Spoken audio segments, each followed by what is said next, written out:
কঙ্কাল লিখেছেন রবীন্দ্রনাথ ঠাকুর। আমরা তিন বাল্যসঙ্গী যে ঘরে শয়ন করিতাম, তাহার পাশের ঘরের দেয়ালে একটি আস্ত নরকঙ্কাল ঝুলানো থাকিত। রাত্রে বাতাসে তাহার হাড়গুলো খট খট শব্দ করিয়া নড়িত। দিনের বেলায় আমাদিগে সেই হাড় নাড়িতে হইত। আমরা তখন পণ্ডিত মহাশয়ের নিকট মেঘনাদ বধ এবং ক্যাম্বেল স্কুলের এক ছাত্রের কাছে অস্থিবিদ্যা পড়িতাম। আমাদের অভিভাবকের ইচ্ছা ছিল আমাদিগে সহসা সর্ববিদ্যায় পারদর্শী করিয়া তুলিবে। তাহার অভিপ্রায় কতদূর সফল হইয়াছে, যাহারা আমাদিগে জানেন তাহাদের নিকট প্রকাশ করা বাহুল্য, এবং যাহারা জানেন না তাদের নিকট গোপন করাই শ্রেয়। তাহার পর বহুকাল অতীত হইয়াছে। ইতিমধ্যে সেই ঘর হইতে কঙ্কাল এবং আমাদের মাথা হইতে অস্থিবিদ্যা কোথায় স্থানান্তরিত হইয়াছে অন্বেষণ করিয়া জানা যায় না। অল্পদিন হইল একদিন রাত্রে কোনো কারণে অন্যত্র স্থানাভাব হওয়াতে আমাকে সেই ঘরে শয়ন করিতে হয়। অনভ্যাসবশত ঘুম হইতেছে না। এপাশ ওপাশ করিতে করিতে গির্জার ঘড়িতে বড় বড় ঘণ্টাগুলো প্রায় সব কটা বাজিয়া গেল।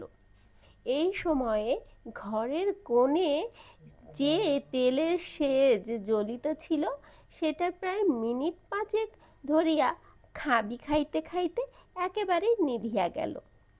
ইতিপূর্বেই আমাদের বাড়িতে দুই একটা দুর্ঘটনা ঘটিয়াছে, তাই এই আলো নেবা হইতে সহজেই মৃত্যুর কথা মনে উদয় হইল। মনে হইল এই যে রাত্রে দুই প্রহরে একটি দীপশিখা চির অন্ধকারে মিলাইয়া গেল, প্রকৃতির কাছে ইহাও যেমন আর মানুষের ছোট ছোট প্রাণশিখা কখনো দিনে কখনো রাত্রে হঠাৎ করিয়া নিভিয়া বিস্মৃত হইয়া যায়, তাহাও তেমনি। ক্রমে সেই কঙ্কালের কথা মনে পড়িল, যাহার জীবিতকালের বিষয় কল্পনা করিতে করিতে সহসা মনে হইল একটি চেতন পদার্থ অন্ধকারের ঘরের দেয়াল হাতড়াইয়া আমার মশারির চারিদিকে ঘুরিয়া ঘুরিয়া বেড়াইতেছে। তাহার ঘন ঘন নিঃশ্বাসের শব্দ শোনা যাইতেছে।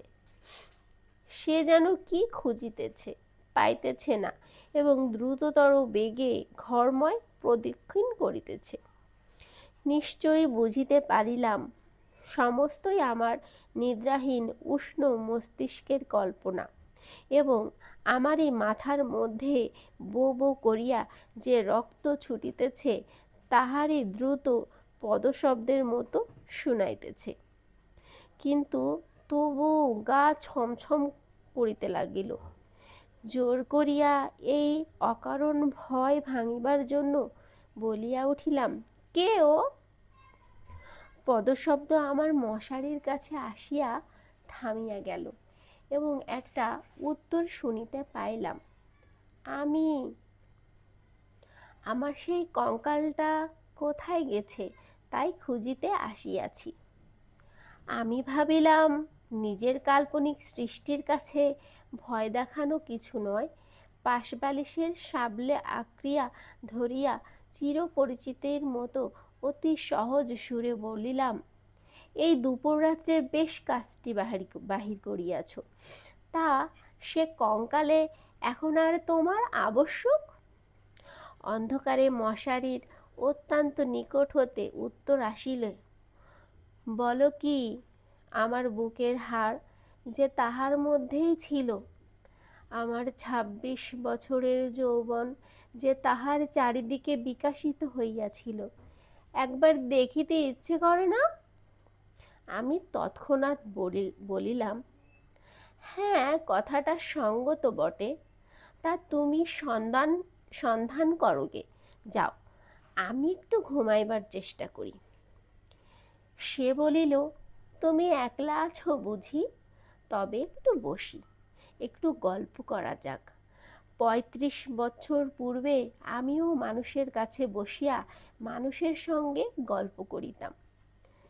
এই ৩৫টা বছর আমি কেবল শ্মশানের বাতাসে হু হু শব্দ করিয়া বেড়াইয়াছি।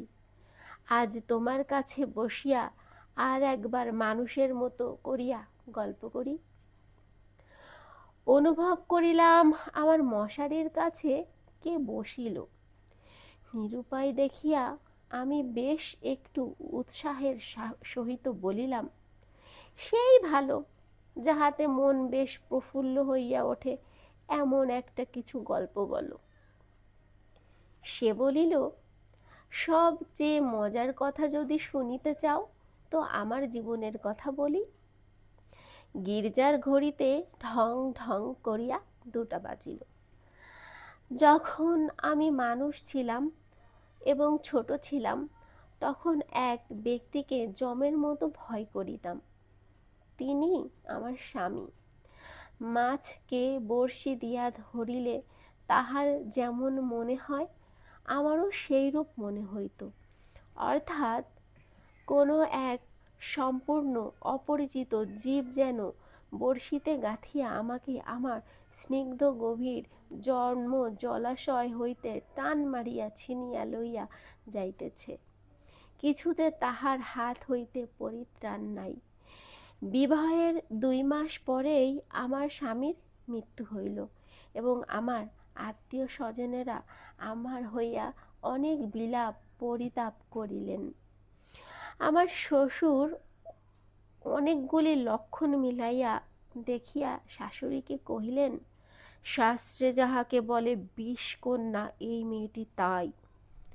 সে কথা আমার স্পষ্ট মনে আছে। শুনিতেছ? কেমন লাগিতেছে?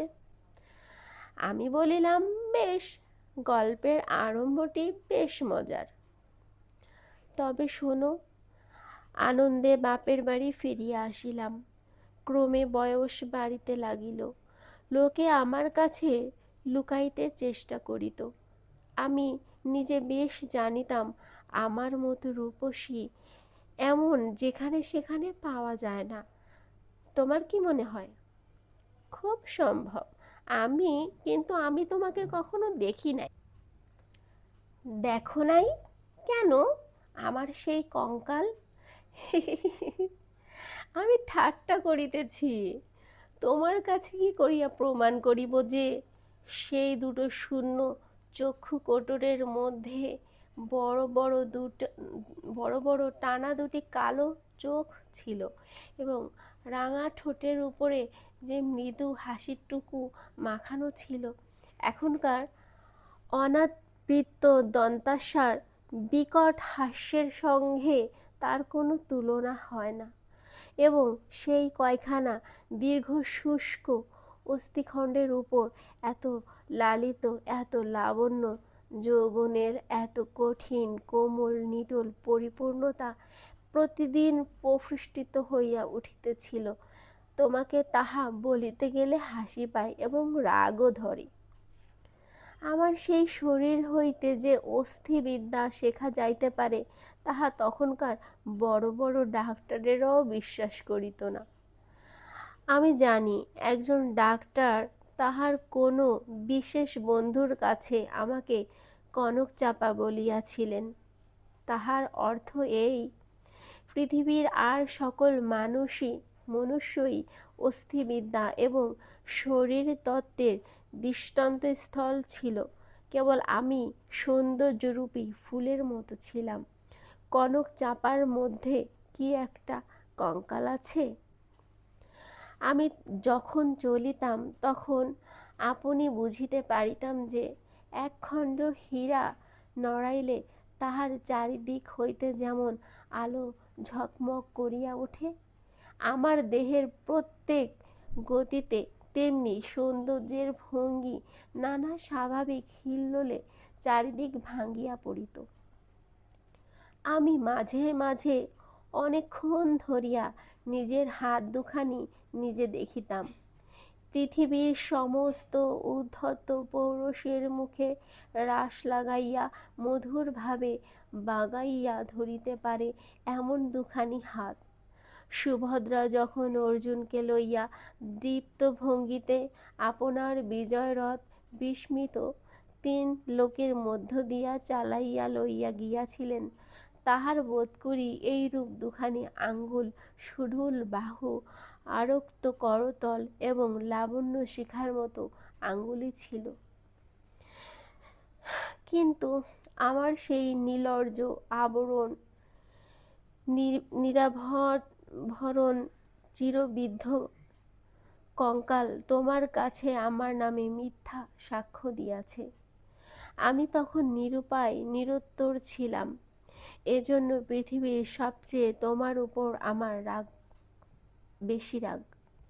ইচ্ছা করে আমার সেই 16 বৎসরের জীবন্ত যৌবন তাপে উত্তপ্ত আরক্তিম রূপখানি তোমার চোখের সামনে দাঁড় করাই, বহুকালের মতো তোমার 2 চোখের নিদ্রা ছুটিয়া দিই, তোমার অস্থিবিদ্যাকে অস্থির করিয়া দেশ ছাড়া করি। আমি বলিলাম, তোমার গা যদি থাকিত তো গা ছুঁইয়া বলিতাম, সে বিদ্যার লেশ মাত্র আমার মাথায় নাই। আর তোমার সেই ভুবনমোহন পূর্ণ যৌবনের রূপ রজনীর অন্ধকার পটের উপরে জ্বলজ্বলমান হইয়া ফুটিয়া উঠিয়াছে, আর অধিক বলিতে হইবে না। আমার কেহ সঙ্গী ছিল না। দাদা প্রতিজ্ঞা করিয়াছিলেন বিবাহ করিবেন না। অন্তঃপুরে আমি একা, বাগানের গাছতলায় আমি একা বসিয়া ভাবিতাম, সমস্ত পৃথিবী আমাকেই ভালোবাসিতেছে, সমস্ত তারা আমাকে নিরীক্ষণ করিতেছে।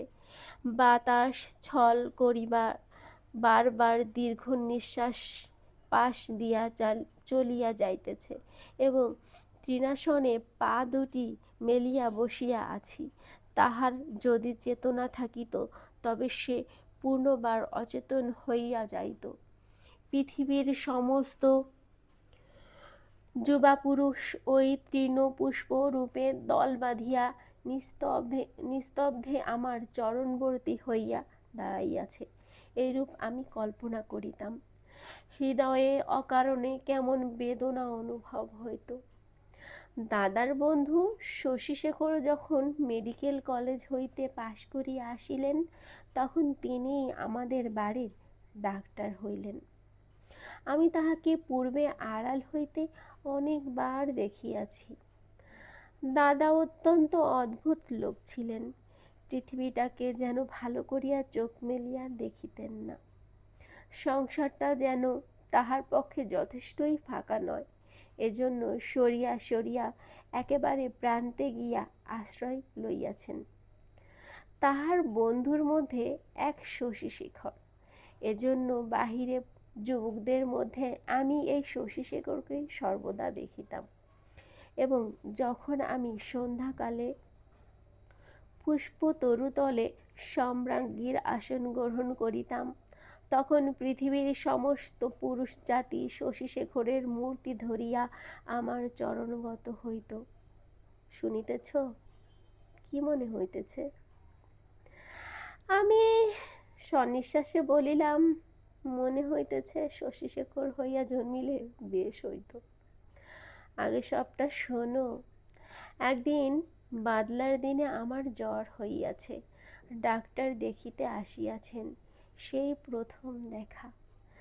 আমি জানালার দিকে মুখ করিয়া ছিলাম। সন্ধ্যার লাল আভাটা পড়িয়া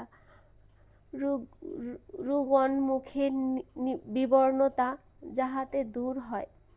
ডাক্তার যখন ঘরে ঢুকিয়াই আমার মুখের দিকে একবার চাহিলেন, তখন আমি মনে মনে ডাক্তার হইয়া কল্পনায় নিজের মুখের দিকে চাহিলাম।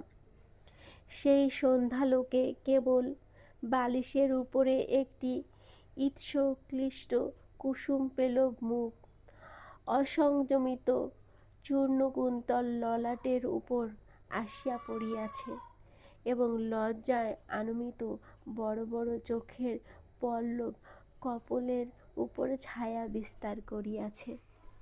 ডাক্তার নম্র মৃদু স্বরে দাদাকে বলিলেন, একবার হাতটা দেখিতে হইবে। আমি গাত্রাবরণের ভিতর হইতে ক্লান্ত সুগোল হাতখানি বাহির করিয়া দিলাম। একবার হাতের দিকে চাহিয়া দেখিলাম, যদি নীলবর্ণ কাচের চুড়ি পরিতে পারিতাম তো আরও বেশ মানাইত। রোগীর হাত লইয়া নাড়ি দেখিতে ডাক্তারের এমন ইতস্তত ইতিপূর্বে কখনো দেখি নাই।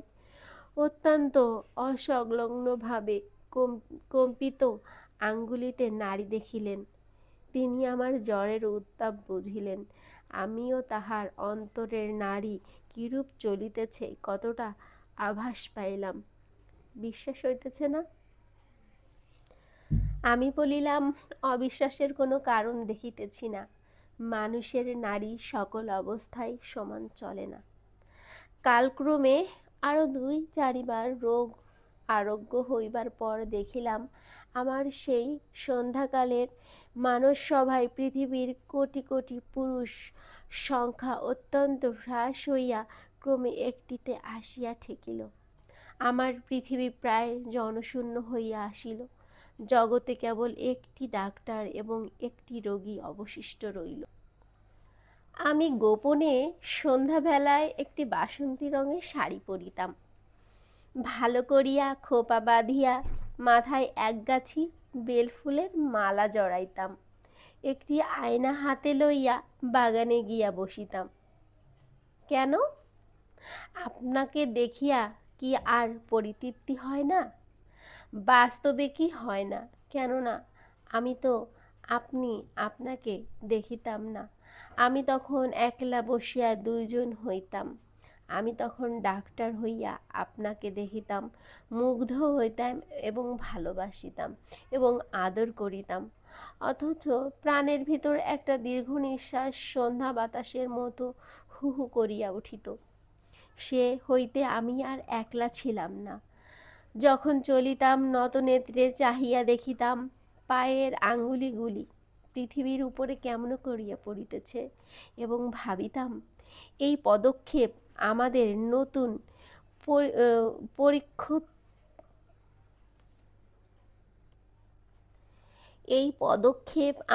নতুন পরীক্ষোত্তীর্ণ ডাক্তারের কেমন লাগে। মধ্যাহ্নে জানালার বাহিরে ঝা ঝা করিত। কোথাও সারা শব্দ নাই। মাঝে মাঝে একটা চিল অতি দূর আকাশে শব্দ করিয়া উড়িয়া যাইত এবং আমাদের উদ্যান প্রাচীরের বাহিরে খেলনাওয়ালা সুর ধরিয়া চাই, খেলনা চাই, চুড়ি চাই ডাকিয়া যাইত। আমি একখানি ধবধবে চাদর পাতিয়া নিজের হাতে বিছাইয়া শয়ন করিতাম। একখানি অনাবৃত বাহু কোমল বিছানার উপর যেন অনাদরে মেলিয়া দিয়া ভাবিতাম, এই অনাবৃত বাহু কোমল এই হাতখানি এমন ভঙ্গিতে কে যেন দেখিতে পাইল, কে যেন 2খানি হাত দিয়া তুলিয়া লইল, কে যেন ইহার আরক্ত করতলের উপর চুম্বন রাখিয়া দিয়া আবার ধীরে ধীরে ফিরিয়া যাইতেছে। মনে করো, এইখানেই গল্পটা যদি শেষ হয় তাহা হইলে কেমন হয়? আমি বলিলাম, মন্দ হয় না। একটু অসম্পূর্ণ থাকে বটে, কিন্তু সেটুকু আপন মনে পূরণ করিয়া লইতে বাকি রাতটুকু বেশ কাটিয়া যায়। কিন্তু তাহা হইলে গল্পটা যে বড় গম্ভীর হইয়া পড়ে। ইহার উপহাসটুকু থাকে কোথায়? ইহার ভিতরকার কঙ্কালটা তাহার সমস্ত দাঁত কটি মেলিয়া দেখা দেয় কই? তারপরে শোনো। একটুখানি পসার হইতেই আমাদের বাড়ির একতলায় ডাক্তার তাহার ডাক্তারখানা খুলিলেন। তখন আমি তাহাকে মাঝে মাঝে হাসিতে হাসিতে ঔষধের কথা, বিষের কথা, কি করিলে মানুষ সহজে মরে, এই সকল কথা জিজ্ঞাসা করিতাম। ডাক্তারি কথায় ডাক্তারের মুখ খুলিয়া যাইত। শুনিয়া শুনিয়া মৃত্যু যেন পরিচিত ঘরের লোকের মতো হইয়া গেল। ভালোবাসা এবং মরণ কেবল এ দুটোকেই পৃথিবীময় দেখিলাম। আমার গল্প প্রায় শেষ হইয়া আসিয়াছে। আর বড় বাকি নাই। আমি মৃদস্বরে বলিলাম, রাত্রিও প্রায় শেষ হইয়া আসিল। কিছুদিন হইতে দেখিলাম ডাক্তারবাবু বড় অন্যমনস্ক এবং আমার কাছে যেন ভারী অপ্রতিভ। একদিন দেখিলাম তিনি কিছু বেশি রকম সাজসজ্জ করিয়া দাদার কাছে তাহার জুড়ি ধার লইলেন, রাত্রে কোথাও যাইবেন। আমি আর থাকিতে পারিলাম না। দাদার কাছে গিয়া নানা কথার পরে জিজ্ঞাসা করিলাম, হ্যাঁ দাদা, ডাক্তারবাবু আজ জুড়ি লইয়া কোথায় যাইতেছেন? দাদা সংক্ষেপে বলিলেন, মরিতে। আমি বলিলাম, না, সত্যি করিয়া বলো না। তিনি পূর্বাপেক্ষা কিঞ্চিৎ খোলসা করিয়া বলিলেন, বিবাহ করিতে। আমি বলিলাম, সত্য নাকি? বলিয়া অনেক হাসিতে লাগিলাম। অল্পে অল্পে শুনিলাম এই বিবাহে ডাক্তার 12,000 টাকা পাইবেন। কিন্তু আমার কাছে এ সংবাদ গোপন করিয়া আমাকে অপমান করিবার তাৎপর্য কি? আমি কি তাহার পায়ে ধরিয়া বলিয়াছিলাম যে এমন কাজ করিলে আমি বুক ফাটিয়া মরিব? পুরুষদের বিশ্বাস করিবার জো নাই। পৃথিবীতে আমি একটিমাত্র পুরুষ দেখিয়াছি এবং এই মুহূর্তে সমস্ত জ্ঞান লাভ করিয়াছি। ডাক্তার রোগী দেখিয়া সন্ধ্যার পূর্বে ঘরে আসিলে প্রচুর পরিমাণে হাসিতে হাসিতে বলিলাম, কি ডাক্তার মহাশয়, আজ নাকি আপনার বিবাহ? আমার প্রফুল্লতা দেখিয়া ডাক্তার যেন কেবল অপ্রতিভ হইলেন তা নয়, ভারী বিমর্ষ হইয়া গেলেন। জিজ্ঞাসা করিলাম, বাজনা বাদ্য কিছু নাই যে? শুনিয়া তিনি ঈর্ষ একটু নিঃশ্বাস ফেলিয়া বলিলেন, বিবাহ ব্যাপারটা কি এতই আনন্দের? শুনিয়া আমি হাসিয়া অস্থির হইয়া গেলাম।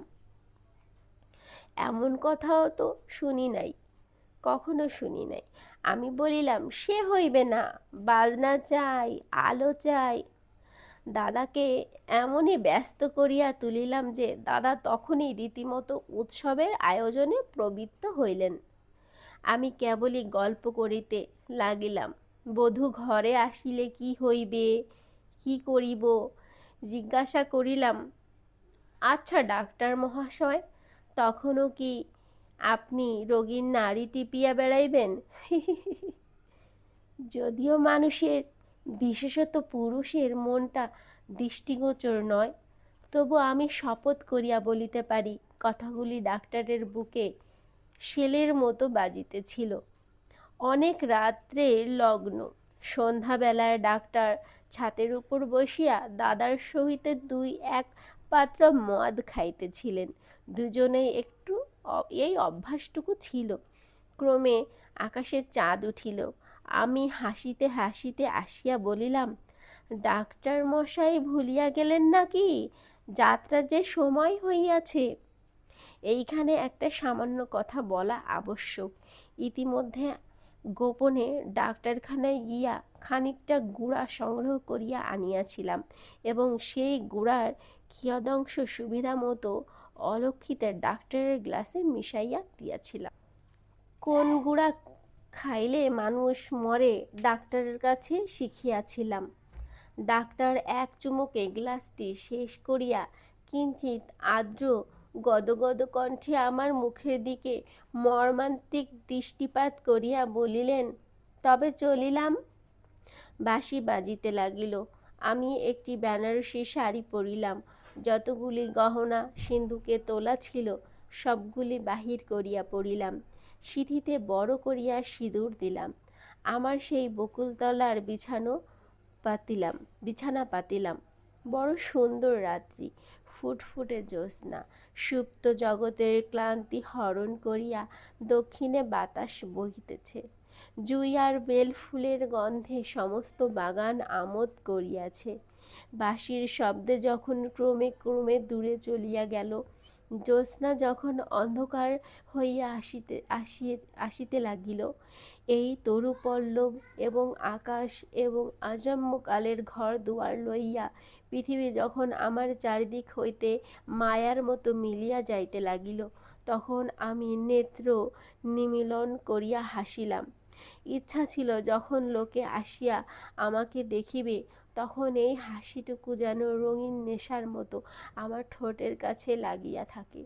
ইচ্ছা ছিল যখন আমার অন্তররাত্রির বাসর ঘরে ধীরে ধীরে প্রবেশ করিব, তখন এই হাসিটুকু এখান হইতেই মুখে করিয়া লইয়া যাইব।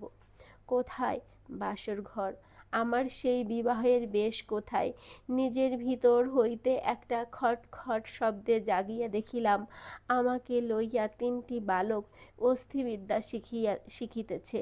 বুকের যেখানে সুখ দুঃখ ধুক ধুক করিত এবং যৌবনের পাপড়ি প্রতিদিন একটি একটি করিয়া প্রফুষ্টিত হইত, সেইখানে বেত্রে নির্দেশ করিয়া কোনো অস্থির কি নাম মাস্টার শিখাইতেছে। আর সেই অন্তিম হাসিটুকু ওষ্ঠের কাছে ফুটাইয়া তুলিয়াছিলাম, তাহার কোনো চিহ্ন দেখিতে পাইয়াছিলে কি? গল্পটা কেমন লাগিল? আমি বলিলাম, গল্পটি বেশ প্রফুল্লকর। এমন সময় প্রথম কাক ডাকিল। জিজ্ঞাসা করিলাম, এখনো আছো কি? কোনো উত্তর পাইলাম না। ঘরের মধ্যে ভোরের আলো প্রবেশ করিল।